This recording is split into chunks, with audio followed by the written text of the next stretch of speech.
Той сега става, братки, преди да почне темата с Даскал, сега си за такова, за една схемичка с бами, дета такъв прибират от Германия, нали, вече кацам в София и телефона не звъни. Гледам, чек, нали, бам. Дигам, нали, бабче, какво става? Нищо, нали, чакам те, драже, къде си? Викам, София, сега пък му каснат. Той ли, че колко време се прибираш? Викам, не знам сега, нали, отивам да се фащам автобуса за това, за Варна и свърнаш ли 6-7 часа някъде. Той ли, да ти пусна ли компютъра да загря? Викам, затвори. И тъй, че дай сега такова да се върнем към темата.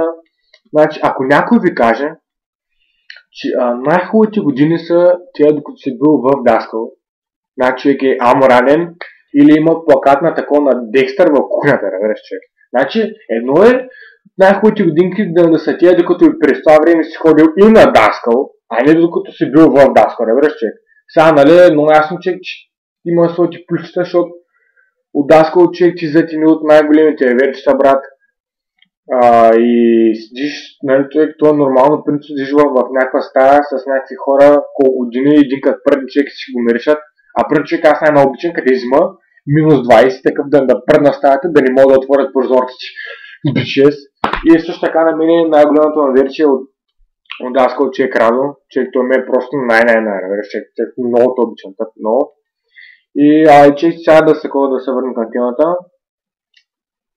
Обяснете ми, какво е толкова всяко да ставаш с 3 кг горни страната, деца серия, да трябва да ходиш с автобуса на Даскал, като се качиш в автобуса, кондукторката да не се е мила устата, и като дойде при тебе, като ти кажа, нали, добро утро, и ти вече такъв си извънлина, че вече си в кома и събуждаш 3 спирки след твоята, защото пак ти се досира, пак Санче. Отидеш в Даскал, сядаш на някакъв стол, дет такъв на третия път се чупи, и ти трябва да го носиш долу в мазата, дет цепят дърва вътре, да чакаш да го заварят и после пак да го носиш догоре. Седиш на такова на някакъв чин, дет има 6 мегабайта кир на него, дет майстора такъв си шляпа лелката отгоре, такъв си шляпа ташата си, дет само чек такова като хавлера, вереш, такъв си шляпа на чина отгоре и ти най-елегантно се поставяш химикалчето и тетрадката върху чина и той се разпада и после класата звъни на баща ти да му каже, че трябва да купува нов чин заради задължително човек, значи задължително майстор, че трябва да е с такъв диоптер да помисли, че чина е ремаркер, разбираш ли, там да се чукат с белата лелка. Шурба, майта и какво стане, брат. И другото е, за голямото ми участие. Дали, че бизваните за това за голямото и такъв излъж човек първи от стаята. С такова че съм чисто вика се брат Жан-Клод Ван Дам, Джейн Състинитъм, че Стивън Сегал, кой е първи, кой е Санче, кой не знам си кой. Но имаш част на последния етаж и цялата сергия човек се сипва на такова на стълбици и ти излъж от Даскал след 12 минути, излъж такова човек с чепен крак, с белези по ребрата, си носи била такова на командировка в Палестина. Обувките е скъсана отпред, защото 7 човека се катерят по ботста, разбираш. И както да чека, нали, излъж от Даскал и вървиш към това към магазинчето, нали, там кочедеш. Нали, че вървиш си най-спокойно, викаш, нали, че сега ще хапна, матна, нали, защото чек не си ял цял ден, брат, че умираш от глад, разбираш. Но чек докато вървиш към магазина или там, какво ще правиш, чуваш някакви отзаде, Спартан, Смартан, ще крещят, тропат, обърша се и гледаш 4-та рота, 6-ти полк на спринт, вече фърят пари в такова, че в движение се заплюват, наплюват един джоб с шунка, чубрица, паприка, сусан, кашкала и че вече такъв докато се обърнеш напред и вече си последен. Защото всичките херни вече са претеря, връщай, кога игра да такова. И после като се прибереш стаята, значи хем, курима ти човек скърца някакви литургии от главата, разбираш, защото не си ял и хем ти пишат закъснение. Кога да играеш? И че колко с тези тъпси домашни, брат. Ти кажеш да готвя за такова за някакво митинг, разбираш ли? Госпожо, аз да съм консул, да сега за комето и домашно, тогава ще пиша двойка. Значи ти понеже, значи седиш цял ден в тъпото даскал, че се носи в някакви семинария или си под карантина и понеже нямаш какво да правиш след даскало, ти трябва да седиш още 3 часа и трябва да пишеш домашния, разбираш, чек. Значи, вместо да седиш с верча, да са цели с кестени местени, ти седиш и пишеш домашния, защото даскалката си мисли, че ще ходиш да завладяваш стани богат, разбираш.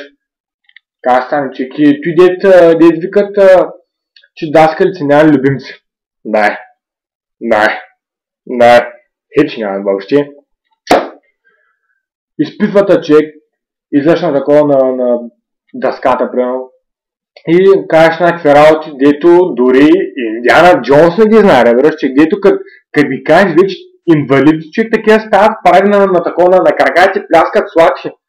И той ти пише двойка с 2 плюса. И след тия човек става някаква левкемия, човек, разбираш, някаква пастарма от своя клас, дето не знае как да се свери часовника и къде е север, къде е изток. И вече подаряват Ford Fiesta последния модел и се прибира в тях с 3 виши, разбираш. И ти през това време, че си прави с някакъв план как да западеш даскала или как да отиш да му забижиш в носа на даскала и като го виж другия ден в коридора да му кажеш, господин или госпожа, носа ви, що е с дископатия, Ама сега, че ти такова. И човек и даскалите, значи не винаги се прави, брат. Сега тук даскал, човек си бил свои 6 години в даскал и се преподават на някакви прости идеи, всяка година човек говори едно и също.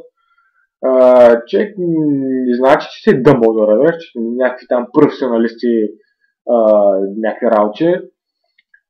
Значи, тъс по български един път ми писа ми двойка, защото съм бил на турнир в Италия и не съм бил на даскал. Така съм човек. Или пък човек покрай той даскал, брат, даскалите много скофява човек някакво. Иначе сега ще разкажа една 2 истории за една моя бивша даскалка. Сега ти човек стара клас 12 от кое е. Значи човека караме с час. Човек ми нормално си караме час. И тя човек спира часа и вика, чай, сега ще разкажа нещо, една историка.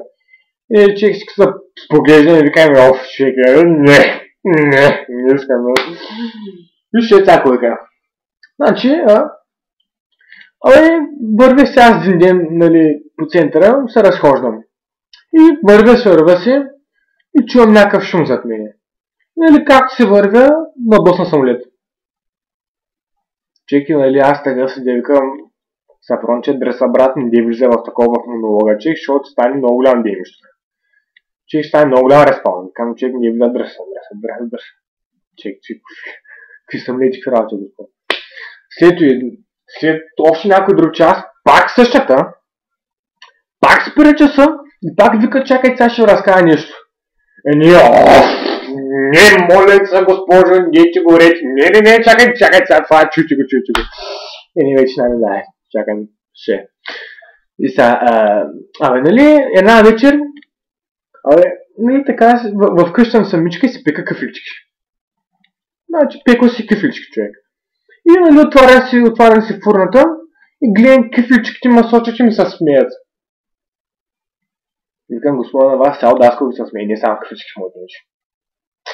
И човек за даскал мога да говоря, човек супер много прости, човек за разкаране, човек супер много спомени, глупости мога да кажа, човек и хубави работи и лоши.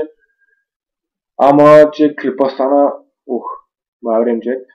И сега искам да поздравя, човек всички ми бивши ученици, човек цялата компания, като всички е верши от Варна. Много обичам бъдци. И писал, човек за цялата компания като София, Ангел Моисейчо, Павката Венцарата, Криско братка, ти Мика Стоичкова, също така и Анджито. И искам да поздравя едно момченце, Гошко Бургас, тъп най-накрая сетих. И просто любимия мечо покрай вревчек, просто един и яжо бебечек. Пратката си просто тъп. Много си голям брат, много. И аз спирам клипа, защото няма кажа що. И аре беше приятно и друг път пак спогване за някаква работа, братки.